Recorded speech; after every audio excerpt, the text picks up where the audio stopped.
Hello, YouTube. This is the Kink Educator TikTok channel you see in front of us. And what you're going to notice here is the fact that there is playlists. And what we're going to do today on this program here on YouTube is build up our awareness of BDSM 101 using the videos that we have already recorded.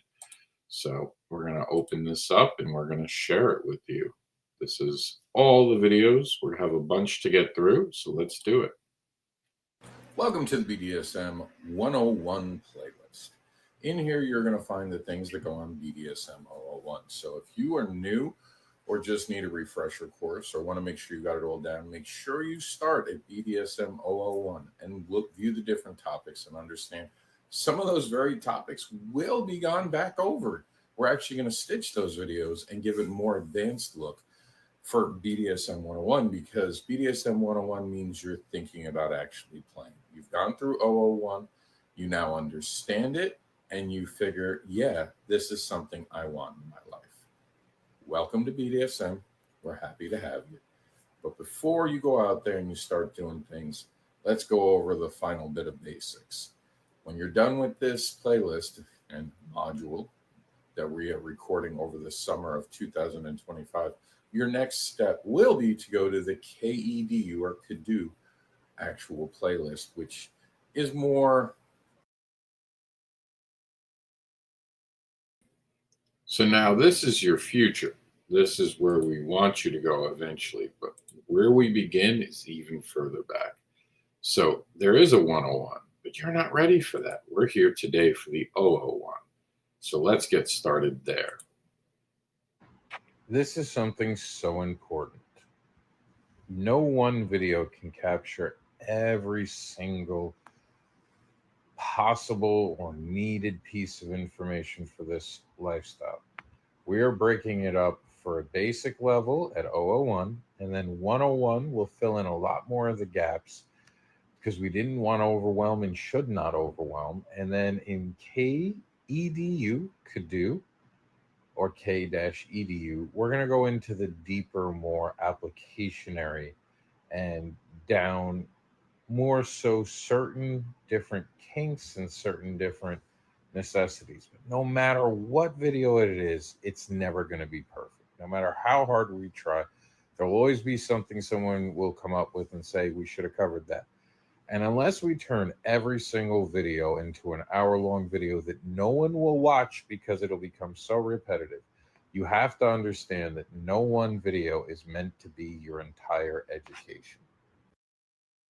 Welcome to BDSM 001, where we talk about the very basics of what it is to be part of this lifestyle and community. So let's start very basic. Very important, consent. We have an entire playlist, I should say, on the main profile of Kink Educator that says consent. This is for a good reason, because consent is that important that we have a lot to talk about. The most important thing you need to know is that you need to achieve consent without coercion, without bullying someone into it, and without trying to convince someone of it in a way that somehow you're guilting them. That's all called coercion. What you want to do is get consent by negotiating. To negotiate, you must communicate and ask questions. I give you the acronym DIPER. Did I ask permission? Extensively with representation. Did I ask, just a question, extensively? Extensively represents all the things you're really asking. If you're asking to tie someone up, you also have to go over the risk profile of tying that person up. You also have to go over their medical history of any injuries, anything that might affect this. So there's a lot of information. Not only that, you should understand it. So a lot of what you're doing, if you are at the level of a BDSM 001 person, you might not have the technical prowess. So being honest about where you are in your journey is also very important. Now, let's say that you get past the part where you're new, they're willing to let you play and try things with them. You've gone over all the risk profiles of what could go wrong with being tied up. This is not the video for it. Wait for that video. This is specifically about getting consent. We're only using being tied up as a very basic, easy one for people to understand. The next thing you're going to want to go over is what do they want before you play and what do they want after play. In other words, aftercare.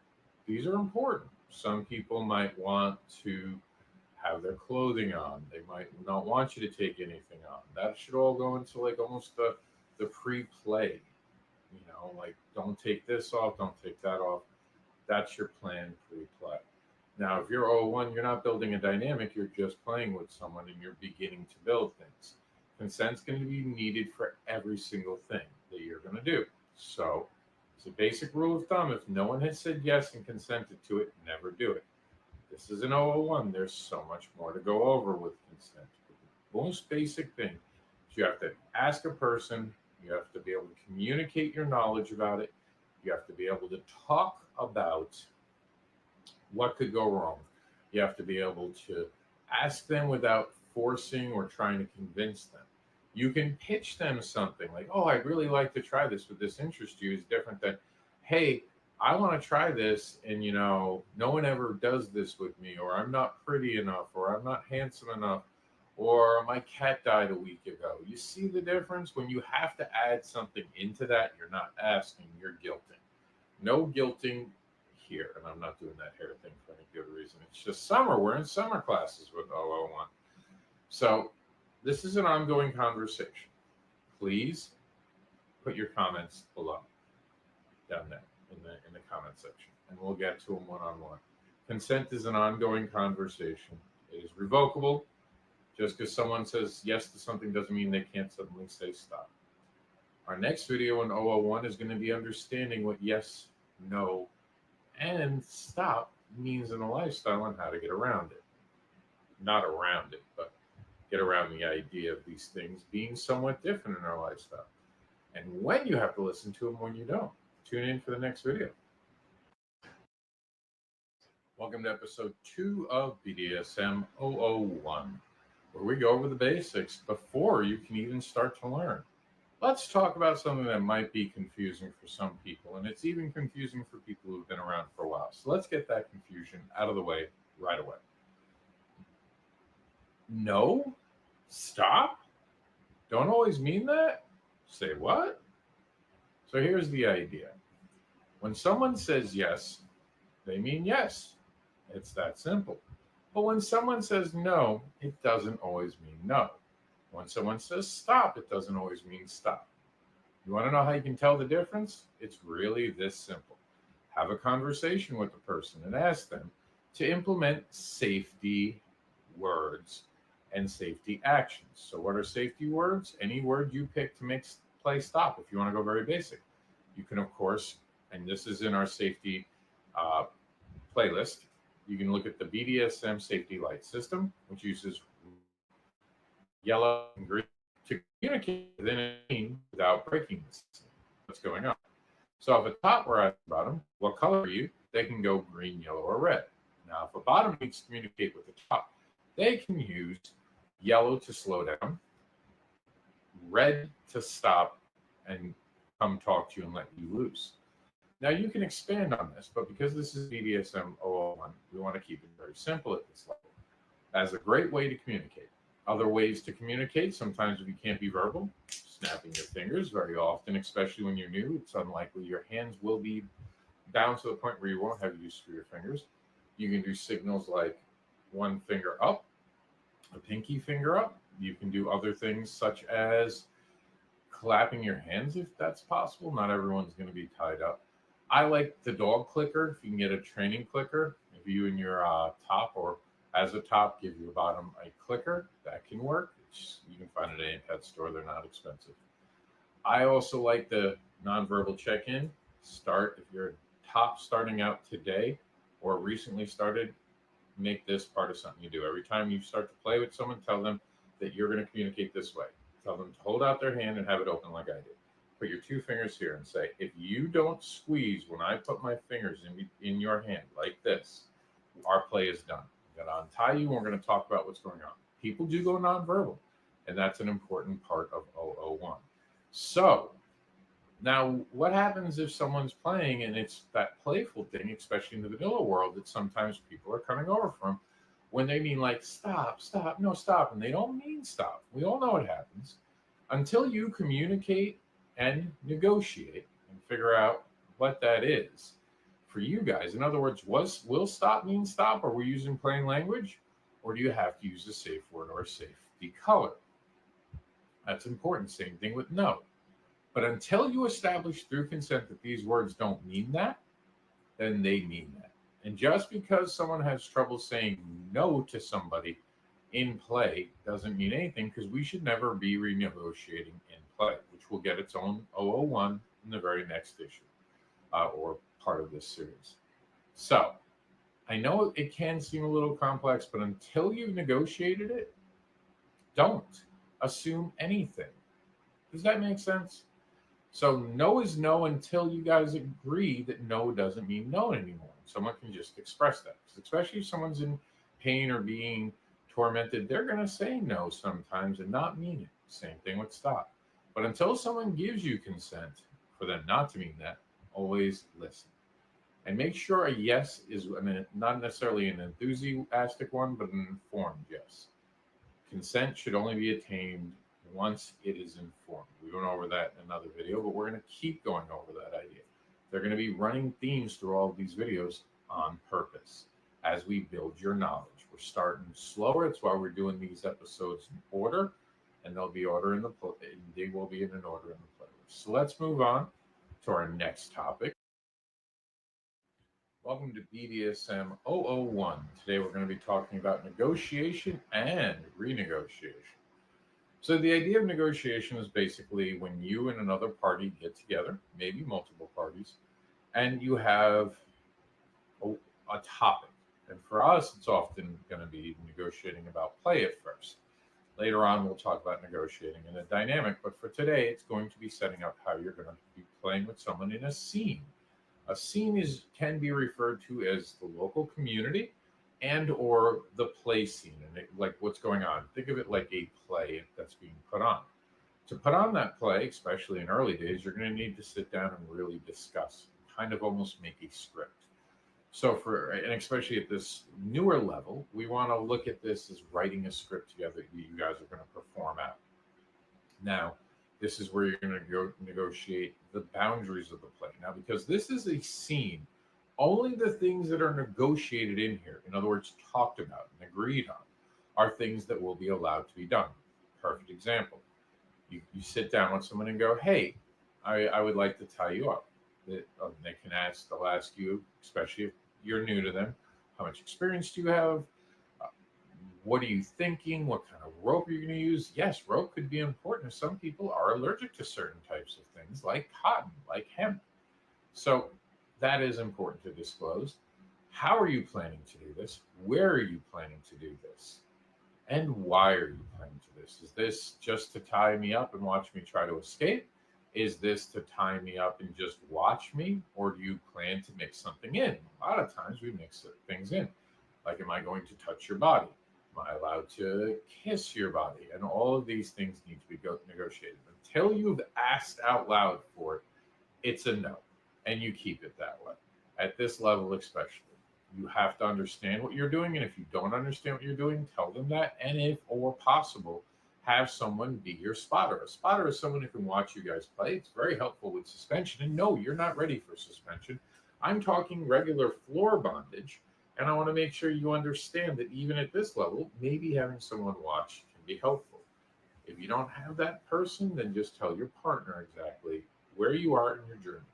Don't be afraid to admit it, because if you don't and you make a mistake, that lives on. People might know you for that, depending if this is happening in a community space, and or this is something that can hurt someone. You don't want to hurt someone. There's no really right way to do BDSM, but there's sure as hell really bad, wrong ways to do BDSM. And one of those is lying about your experience. So you negotiated, you've come to an agreement, you understand the safety protocols, you understand what you're asking of the person, that person understands what they're asking of you, you've negotiated the things that are just on the table.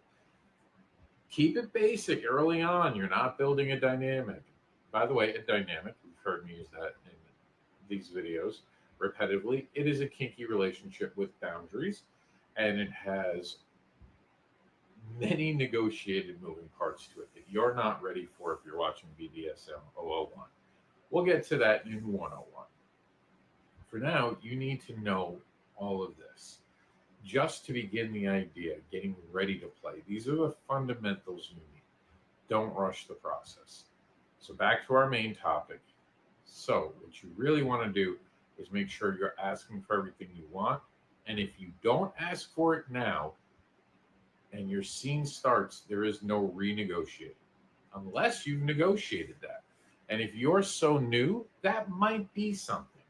Especially playing with new people, some people might choose, and it should be the person's choice, to have open dialogue, meaning they want to be able to talk with you throughout the whole experience. And they might allow you to have certain things added to it. So if the person says that, what you definitely need to know at this point, if you're going to renegotiate in a scene, and I do not suggest this, but if you're going to, because new people sometimes want to be talked through the whole process, and that is valid, make a list of things they don't want. This is where we stop. Like, you can touch me over my clothing. You can take my shirt off. You can take my shirt and my bra off.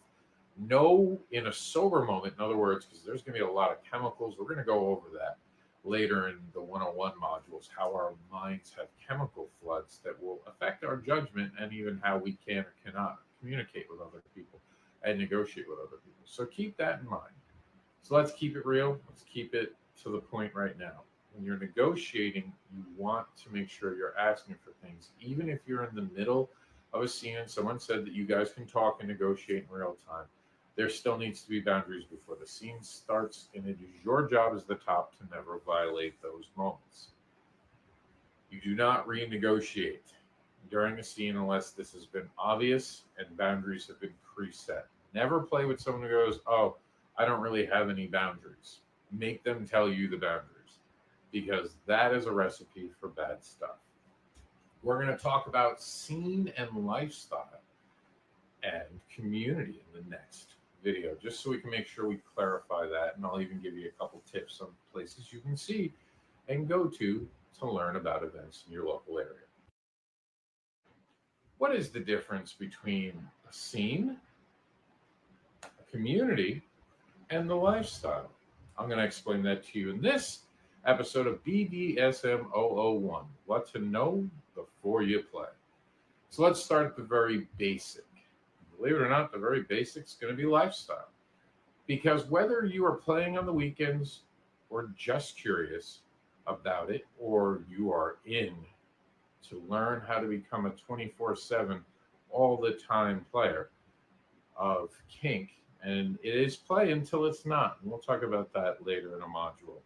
But for now, it is play for you. It is something you need to negotiate, and it's not something deeper. So let's not get ahead of ourselves and understand it.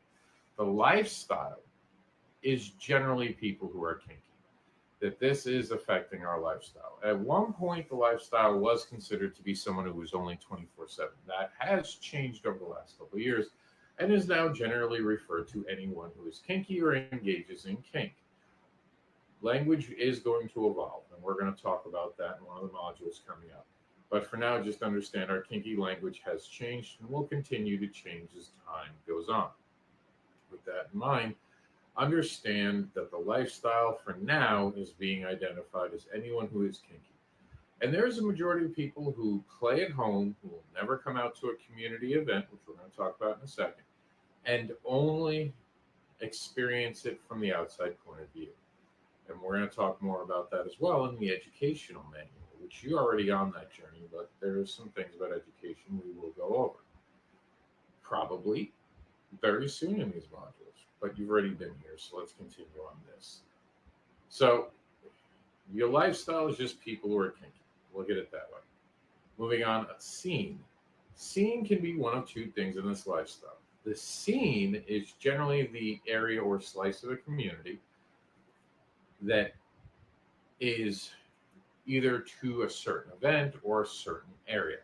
To clarify this, in New York City, the scene is basically all the fetish events happening, the munches and all that. And each scene is different depending on the borough it's happening in.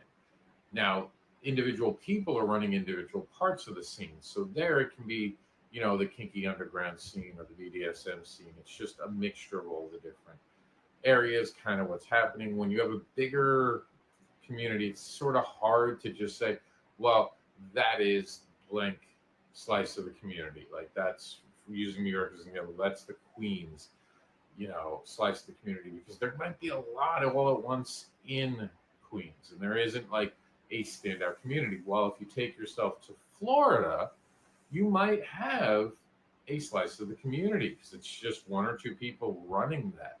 And we could talk about, and we will talk on this channel and have talked about the dangers of that. Stay tuned for that, or just go back into our logs in the community playlist. We will have conversations about that. So I know it seems complex, but these are important things. So a scene sometimes just refers to an area, though less popular in areas like Florida, where you could have a slice of the community in St. Petersburg or Charlotte County, where I run one, which we call the CCFL, Charlotte County, Florida. And I do happen to run most of the events out here. I haven't seen anyone else running it. People have in the past, and people will after me as I do plan to move. And I hope to pass CCFL on to someone. That'd be a slice of the community to me. Now, a scene, think of like a play, and you're making a scene with another human being. Your scene is basically playtime. So if someone says, do you want to do a scene with me? They're talking about a playtime. Are you going to the scene event? They're talking about going to a certain club, and you can ask them about the club. While it is less used to be in smaller areas, again, a scene, it does happen. So finally, we're a community.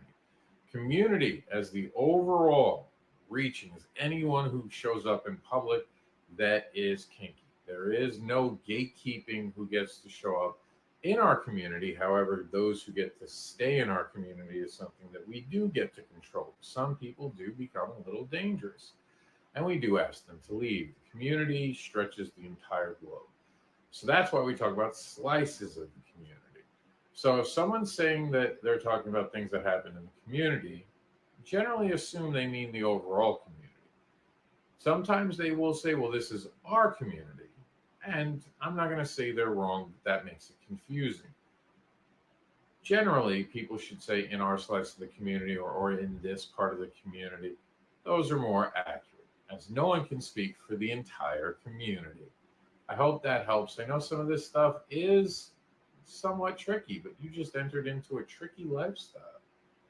We hope you stay and enjoy yourself. Let's go on to the next video. What is the difference between a scene? Just about 2 years ago now, I asked, well, how do you get accredited? How do you get your education for kink when there is no real organization? Since then, people have come and claimed to give out certificates, and that's going to continue. It's just a cash grab. However, there is a way to get education. Go to your local events that are educational, or come onto the internet. Evie Lupine, Moxie Rose, all great resources, people I follow. Also, I give you myself to follow, because the right people give the right perspective about education, and that's what we're here for. I'm not going to lie to you and say that you'll be accredited, that you'll be able to go and brag about the education you have, but I can give you the information to make your play more safe and confined in a place where consent is the top value, but you understand different levels of it. We're making playlists to make everything easier. We are dedicated to taking what we call KinkEDU, K-EDU, to the next level and making it so you guys have information at the tips of your fingers. At your fingertips, either one. But we want you also to have a place to ask questions and to get all of that. So that's why we're making these playlists. That's why we're making these huge changes to this channel, because we're making it easier to find. So we're not having a Kink U, we're just giving you Kink EDU or KinkEDU, depending on how you like it. Welcome to BDSM001. Today we're going to be talking, what is the difference between a scene, a community, and the lifestyle? I'm going to explain that to you in this episode of BDSM001, what to know before you play. So let's start at the very basic. Believe it or not, the very basic is going to be lifestyle. Because whether you are playing on the weekends or just curious about it, or you are in to learn how to become a 24/7, all the time player of kink, and it is play until it's not. And we'll talk about that later in a module. But for now, it is play for you. It is something you need to negotiate, and it's not something deeper. So let's not get ahead of ourselves and understand it.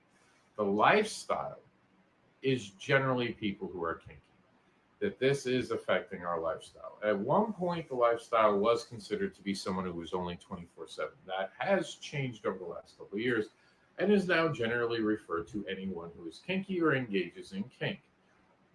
Language is going to evolve, and we're going to talk about that in one of the modules coming up. But for now, just understand our kinky language has changed and will continue to change as time goes on. With that in mind, understand that the lifestyle for now is being identified as anyone who is kinky. And there's a majority of people who play at home, who will never come out to a community event, which we're going to talk about in a second, and only experience it from the outside point of view. And we're going to talk more about that as well in the educational manual, which you're already on that journey, but there are some things about education we will go over. Probably very soon in these modules, but you've already been here, so let's continue on this. So your lifestyle is just people who are kinky. Look at it that way. Moving on, a scene. Scene can be one of two things in this lifestyle. The scene is generally the area or slice of a community that is either to a certain event or a certain area. To clarify this, in New York City, the scene is basically all the fetish events happening, the munches and all that. And each scene is different depending on the borough it's happening in. Now, individual people are running individual parts of the scene. So there it can be, the kinky underground scene or the BDSM scene. It's just a mixture of all the different areas, kind of what's happening. When you have a bigger community, it's sort of hard to just say, well, that is blank slice of the community. Like that's using New York as an example, that's the Queens, slice of the community, because there might be a lot of all at once in Queens, and there isn't like a standout community. Well, if you take yourself to Florida, you might have a slice of the community because it's just one or two people running that.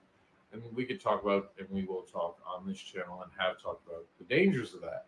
Stay tuned for that, or just go back into our logs in the community playlist. We will have conversations about that.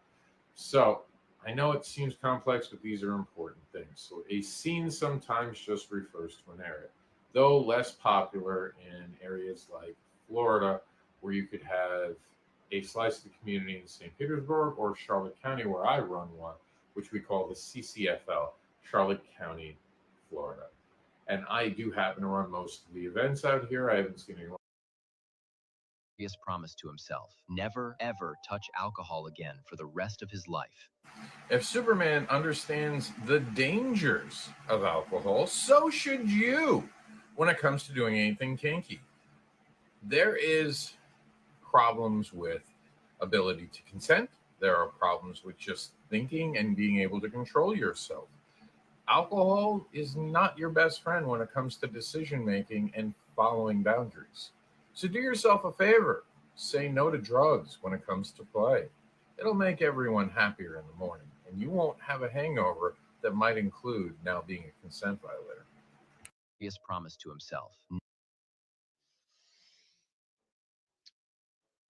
I'm sorry I told you to shut the fuck up. And here comes the problem. Hi, I'm the Kink Educator, Mr. Anderson. Today's actual question is going to be, do you know what a SAM is? Answer in the comments below. Oh, for you, my young friend, what you're describing in this video using an audio recording is not bratting. Bratting is like, we are talking college level sarcasm and mind control and Jedi mind tricks. What you're showing is someone who is not able to control their temper and being abusive. To understand, bratting is negotiated, and you don't just get to let loose on your dom. That's not what bratting is. That is someone who says they're a brat to be an asshole. It is a stereotype that a lot of brats have constantly had to fight with. And it is not about just saying whatever comes to your mind. There is a skill with bratting, and I'm telling you, Jedi mind trick level. What you are showing is a narcissist out of control who doesn't think they have to respect their partner. Sorry, not sorry. I don't know how many people have heard of this, but it's worth repeating. BDSM is suggested to couples who are having trouble in their relationships that are vanilla, specifically to let them learn how to communicate better with each other, to talk about their likes, their dislikes. Maybe even spanking someone because they've made you a little angry happens. But mostly it brings people together, and it allows them to communicate in a way that the vanilla lifestyle never actually teaches anyone to. As a matter of fact, I always say that they're the fuck around and find out lifestyle, where we only have that with the brats in the BDSM lifestyle. I want you to understand that if psychologists are telling people that BDSM is a good way to save their marriage, then there's something we're doing right. If you haven't tried it, try it. And if you're in it and you're in a dynamic, make sure to keep that communication going for the entire dynamic. Look at it like a plant, keep watering it with information. I don't know how many people have heard of this, but it's worth repeating. BDSM is suggested to couples who are having trouble in their relationships that are vanilla, specifically to let them learn how to communicate better with each other, to talk about their likes, their dislikes. Maybe even spanking someone because they've made you a little angry happens. But mostly it brings people together, and it allows them to communicate in a way that the vanilla lifestyle never actually teaches anyone to.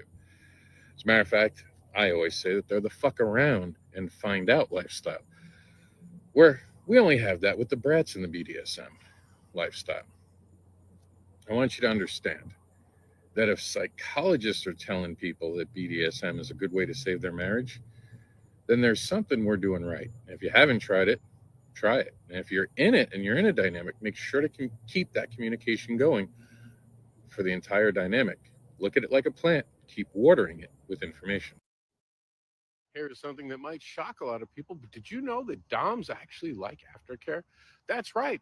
Sometimes the aftercare they're doing with their submissive is as much for them as it is for the submissive, because that's their time to reconnect, to also feel like they're taking care of the person. And some people, myself included, when we let that sadist side out, we want to make sure that the person still feels safe around us. We want to take them to edges and we want them screaming and begging, but we also want them to come back and feel safe and not feel any different about us after play. Sometimes us sadistic people, we go a little far and we want to make sure, hey, you don't think I'm Frankenstein now, do you? So consider that aftercare after play is also for dominance, not just for submissives. Here's something that might shock a lot of people, but did you know that DOMs actually like aftercare? That's right. Sometimes the aftercare they're I cannot stress this enough. If you're a dominant, your job is to listen to the submissive's feedback, to make the dynamic better, to make your scenes better, and to make sure that they feel heard.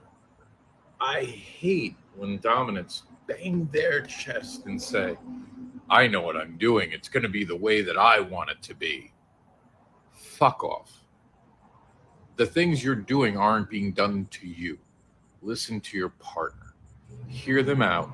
Believe it or not, they're giving you the fucking roadmap to better experiences and to better outcomes of play. So take your head out of your own fucking ass and listen to the submissive. They're not trying to top from the bottom. They're trying to tell you how they could enjoy it more. And if they enjoy it more, I guarantee you, you're going to enjoy the play more too. I cannot stress this enough. I want you to understand this one thing.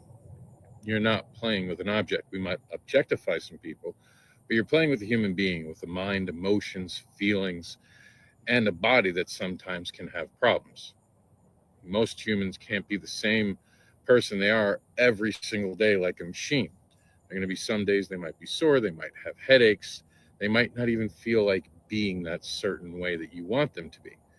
So if you're a top, understand it's okay for them to give you feedback. And it's your job to listen to them, adjust, and maybe just take the night off. as a bottom, submissive, whatever you want to call it, slave. It's your responsibility to tell the top if something's going on, so they're aware and they know how to best help you, or even if they can make the call of not wanting a scene, because they might not want to consent to having a scene when you're not at your best, because they want to hurt you. They don't want to harm you. I want you to understand this one thing. I don't know why this isn't talked about more often, but for those who don't know, red is basically the end command at most dungeons in the US and in the world at this point, just said in different languages, and sometimes even said in English to keep it that kind of ultimate safe word. Red means everything stops. So the next time you're at a munch and someone's demanding a hug, yell red. The next time someone touches you inappropriately without permission, yell red. The next time someone's being creepy to you, yell red. And what do I mean by yell? Loud so everyone can hear you. Get used to using red when it's necessary. And it's necessary whenever you feel like someone's being inappropriate. Someone's doing something you don't want to consent to. Like don't consent to people dragging me into dramas. I might start yelling red when they try to put me in something. Maybe not yell, but just go, hey, red, not my kink. I don't want to be dragged into drama. But if someone is being inappropriate, please yell red, so the community can then have a conversation about it as well. We're far too often too lenient with, they don't know any better, or they don't mean it. No, call red.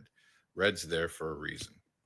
I don't know why this isn't talked about more often, but I don't know if you knew this, but it's 2025, and that means that everyone knows better, and there is no making sexualized comments to strangers. There's no exposing yourself in photos to people and sending them to inboxes and making them your profile picture without knowing that you're creepy and you're unwelcome, and no one likes it because you can't understand other people's comfort and prioritize yourself, and you're just being an asshole. There is no other way around it. You are not allowed at the Kinky Cookout. I don't know if you knew this, but it's 2025, and that means that everyone knows better, and there is no making sexualized comments to strangers. There's no exposing yourself in photos to people and sending them to inboxes and making them your profile picture without knowing that you're creepy and you're unwelcome, and no one likes it because you can't understand other people's comfort and prioritize yourself, and you're just being an asshole. There is no other way around it. The video is so important, I had to stop to film it. Don't worry, I'm at a red light. So here's the deal. We want to be played with, not played. The difference being played with is someone actually taking the time to get to know us and their rules, because we're playing a game that we both want to play. While being played is just being used. And that's the difference. And knowing is half the battle. The kinky one. Here's a great thing to remember. Now, you know your kink is not my kink. Sometimes that takes a little more explaining, or people might necessarily know what you're trying to get at. So if you're having a conversation with someone and they're saying something that you're just not into, and you want to politely see your way out of the conversation or not really give any input because you don't want to insult any people, and that's the right way to handle it. Just say, that's not my flavor. There's a reason we call them the vanilla community, and we're not so vanilla. We're all the other flavors, the toppings, the little add-ons, the swirly stuff, maybe even fancy cones. So just because someone is telling you about something that you're not into that flavor doesn't mean that you have to make any comments beyond saying, that's not my flavor, and give them the respect and space to be who they are. We actually just talked about this on a live. BDSM is also not to be mistaken for a therapy session. But BDSM can be therapeutic and can save marriages. Don't forget that part of the story. So I want to talk about something. Reality versus fantasy. And when fantasy runs right into reality. So here's the realistic and reality-based truth. Everything that we do within BDSM is fantasy-based, but happens in the real world. My name is Mr. Anderson, and we're going to be exploring that right now as I am your kink educator for this video. Please think about subscribing to this channel. Find out more about me at the end of the video. Anyway, here we go. So what do I mean by all this? Is it blasphemy? Is there no such thing as someone having a slave and signing away their rights through a contract? The reality is no. No one ever becomes anyone's slave in real life. What those are considered dynamics. They're promises to each other.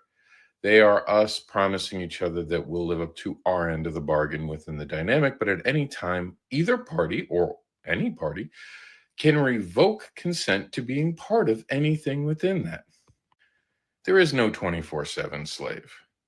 No, it's just not legal. There's no one who will respect it except for you two. It's a promise to both of you. But that's all the way when someone's built something. Far too many of you race into everything BDSM. So many of you don't know what it is to have your ass spanked, your back whipped, your nipples tugged on by nipple clamps that aren't playful but are the more serious dragon type. There's a reality there. And I'm not saying you won't like the pain, but at first the pain might be overwhelming. And pain is different to every person, as is the journey within BDSM. There's a huge reason why I say that submission is a gift, and it's not to go anything against DOMs or anything like that. It's the reality of the situation. They are the power that powers the dynamic. A lot of people get this wrong. Just because submission is a gift doesn't mean that submissive holds all the power, because they need to empower the dominant to complete the circle. See it right behind my shoulder? It's a circle of power that we feed off of each other with.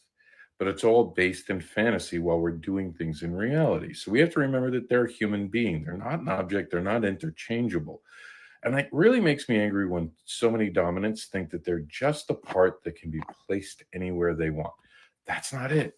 The reality of this situation is that they're a human being that have needs, expectations, and wants. And those need to be met.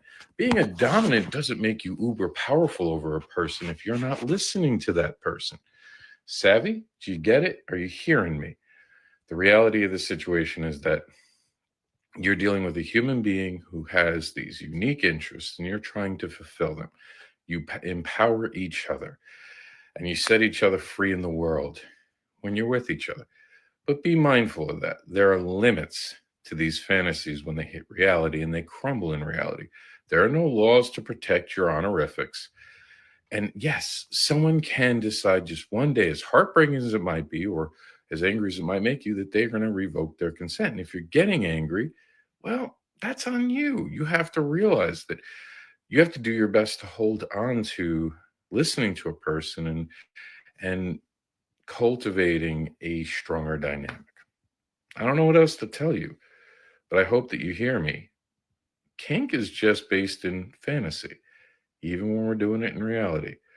But the bruises, the marks, all those are real, including the emotional trauma.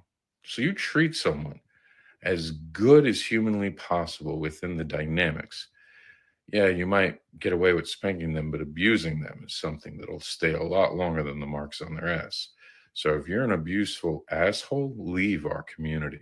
Now, to find out more about me, Mr. Anderson, all you have to do is go to MrAnderson.com and you'll see how I create comics about desires, monsters, and more, and how I struggle with the invert feature on videos. Check me out. And if you're kinky or kink interested, hit that subscribe button or follow button for this TikTok channel. What is the difference between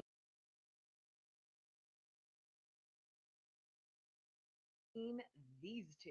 If you do not know me, my name is Moxie Rose. Honestly, I feel like this has become one of the most complicated things in our lifestyle. And I've seen the definitions of these kind of tweaked and turned around. And nothing Moxie said would I say is wrong. And it's being taught differently by a lot of people. And the reason I feel like there's no clear way to teach it is because we're missing a middle ground. So let me explain something I've come up with recently. So, as someone who came up believing that the F was going to be about something you were compelled by, and the K was things people choose, it was like a topping, if you would. I never had a problem saying that I had the Fs.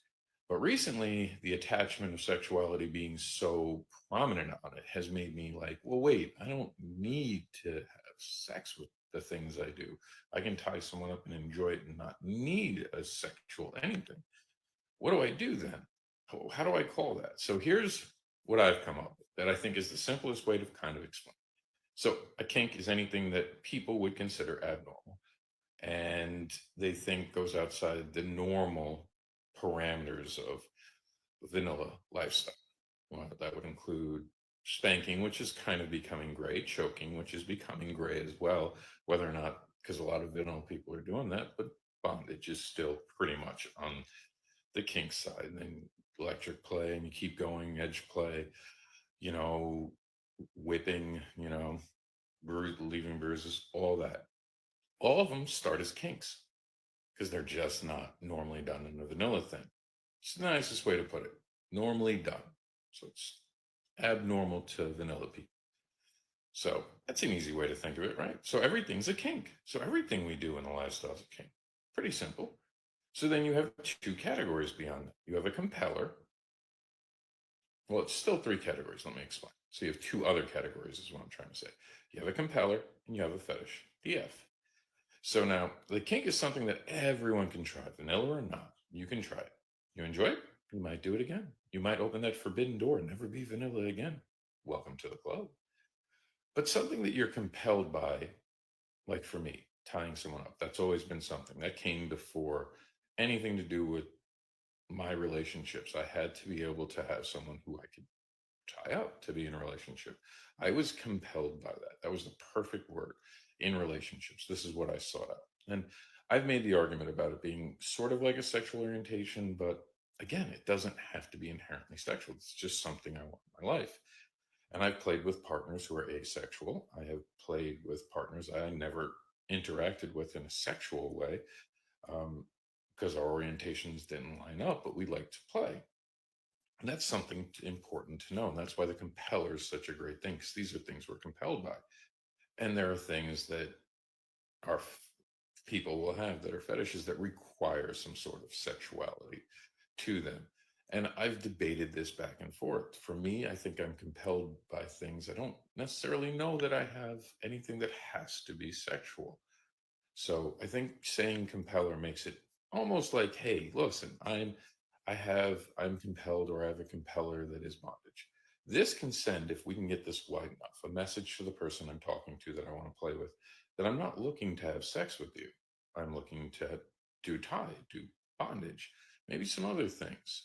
And that doesn't mean that I'm compelled by certain things I don't have kinks. Not everything I have fits neatly. As of right now, I would honestly say there's nothing that I would consider a fetish anymore if it requires it to be purely sexual.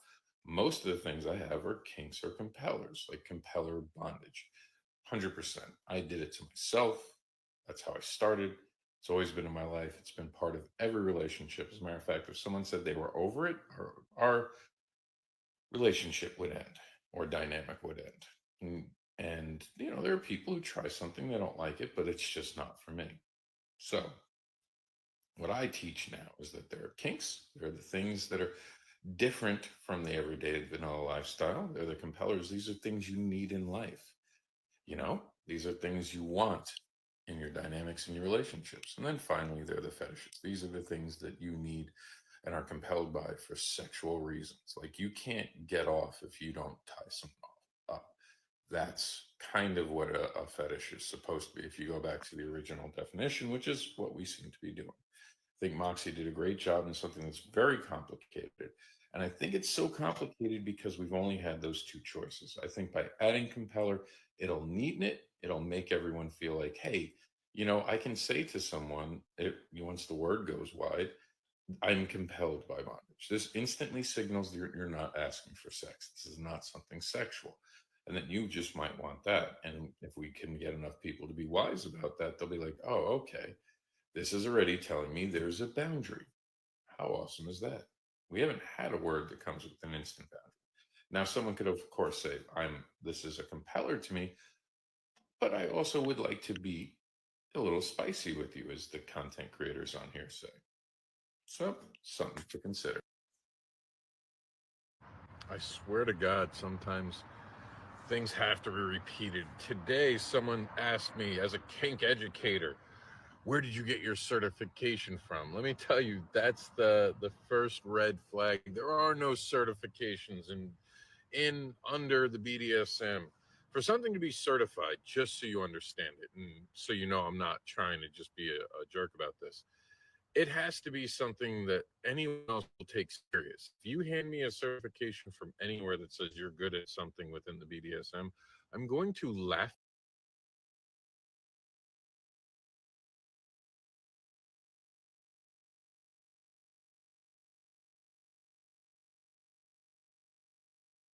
To be clear, BDSM and sex don't go hand in hand, nor do they have to.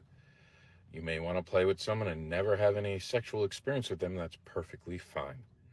Anyone who tells you that any type of BDSM requires sexual contact or any type of sexuality, unless the actual play itself, I mean, let's be genuine here. You can't say you want orgasm control and not consider that sexual.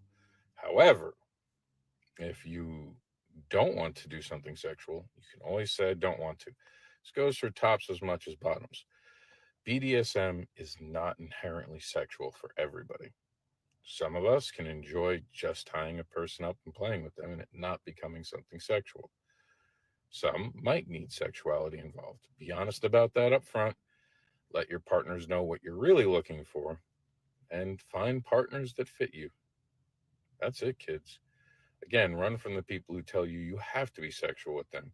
Embrace the people who listen to your limits and want to know exactly what you're into, and they tell you what they're into so you guys can build something that will work for both of you. To be clear, here's a very interesting topic: BDSM001 and knowledge empowered submissive can save themselves. We're going to be talking about that today. I am Mr. Anderson, the Kink Educator. Make sure to subscribe to this channel. If you want to know more about me, go to MrAnderson.com. That's MisterAndersin. And I have a channel on this very app. Go check it out. So let's get into this. All right. So what do I mean here? This is kind of a complex thing. This is why I say education is so important. And I'm going to give it to you straight. A lot of people who are submissive will need a dominant to do most of the things that they're probably going to want done to them. And while a lot of it can be done by yourself, people will seek partners. Just makes sense, right? Pretty simple. A lot of times, the problem comes in when they're seeking a partner, they think the partner knows what they're doing. That dominant partner can even go out and try to find people to do specific things that they want to try. Now, here's the thing. Far too often, dominant partners aren't honest about their lack of knowledge. They'll say, "Oh, I want to do this," or I've done this," and they've only done it once. The average person, from my experience in dealing with people, doesn't do their homework. What do I mean by that? They basically jump into it. Now, in fairness, when I first started off, I didn't have tutorial videos. I didn't have really a lot of books at the library that I could access, and I didn't get any formal training. Most of the people I tied up very early on, I kind of came up with my own rope method, so much so that even to this date, I kind of rely on more of the stuff I know. I use a lot of slip knots in the ties, but I also use different parts to cut off the rope from cutting off circulation, if that makes sense. In other words, I put a stop. And I bring this topic up because it is important. I think a lot of submissive people, gender aside, get hurt by dominants that don't know what they're doing. And there is honestly a lot of monkey see, monkey do within this lifestyle community and even the wants of kink compellers and fetish in their life. There is a lot that goes into some of the things we do, and some of the things are inherently easy. But there's always a class now. There's a class on YouTube. There's a class on TikTok here. People talk about the topic. And with Google, there's no reason that if you're into something, you shouldn't look it up if you want to try it. And I suggest this, even if someone who says they're dominant says, "I want to do this with you," never hurts to ask their experience level. And it never hurts to educate yourself. Now, I don't really mean to say you need to understand how to do it. For you as a submissive, I would pay more attention to the risks, the warning signs, the dangers. And I can go off with multiple things. Choking, a lot of people go for the larynx, which is wrong. That actually causes damage. And a lot of people wind up at the hospital for that. You you shouldn't be touching the larynx. You should go to a class where they explain the proper ways to do it. I don't do educational that way. And I won't, because I think in person is the best for an edge play. Anything that's edge play should be done in person. Even bondage can be edge play, don't forget. And I think a lot of people kind of see things like, for example, predicament bondage. Oh, I think that looks really cool. It looks like they're suffering. But there's so much more that goes into it. If you tie someone on their knees, did you know that you could be hurting their knees? The way that you put pressure on something, the different people will respond to different ways things are. And especially if you're new to this and playing with someone new, you're going to know your body more than likely better than they know your body at first. So then that's not even their fault if you're not giving them all the information they need to properly play with you. And now I overstudy. I know the nerves on a body. I can kind of track down where nerve clusters should be. I've studied that, and I've studied it really heavily. I don't think you need to be able to write a college essay on everything kinky, but you should have a general knowledge. And if you're going to be doing it to someone, you would kind of expect that they know what they're doing, but they really don't. I want to stress this to you as a submissive. This is for the submissives. Most dominants do not fully understand what they're doing until they make mistakes. And then they learn valuable lessons. But I've said it before, and I'll say it till the day I die. It's the submissives that wear the mistakes of the dominants on their bodies and their minds and on their souls. And it's just true. Dominants make mistakes all the time. And it's funny because when I see people post on FetLife, I can see where someone is posting something that they clearly didn't know they screwed up. And I can see it in the picture. And I'm like, ooh, that shouldn't be done that way. But if I tell someone that, they're not going to hear me. I go out of my way to not like pictures that show dangerous things, and I'm sure that no one's aware. There are things that can hurt. Like, here's a perfect one. I still like handcuffs to this day. I use them sparingly, and I warn my partners that there could be ligament damage. That's why the police now use zip ties and try to stay away from a lot of handcuffs. And if you notice, newer police-issued handcuffs have black plastic on one side of them to limit the exposure to ligament damage. Handcuffs aren't really the best tool to play with for long-term scenes, but there's still, some of us still like the look of it, and some people like the feel of it. So it should be done with the knowledge that this carries a ligament damage possibility. But most people won't know that. They'll see handcuffs used online, they'll order it on Amazon, they'll use it. And then when someone gets hurt, oops, it's suddenly a problem. That's why if you're going to be a submissive, learning the dangers of things are so important to you, not the dominant. And I'm not trying to come down on dominance. I know it sounds like I'm being negative. I'm not. I'm a dominant. I'm sure I've made my screw-ups and my mistakes. Matter of fact, I can think of a couple that come off the top of my head. And I can't say that any of the screw-ups I did were because, I'm trying to think, lack of knowledge to other people. Like, I learned about my hand going numb and how dangerous that could be with self-tie or tie in general while I was doing self-tie. So I learned some things the hard way, generally not on a person. I think the worst things that I've done when it came to doing something to another person was probably learning. I would actually have to stop and think, but I think learning. Give me a second, I'll be right back. Learning about locked knees, learning about blood sugar.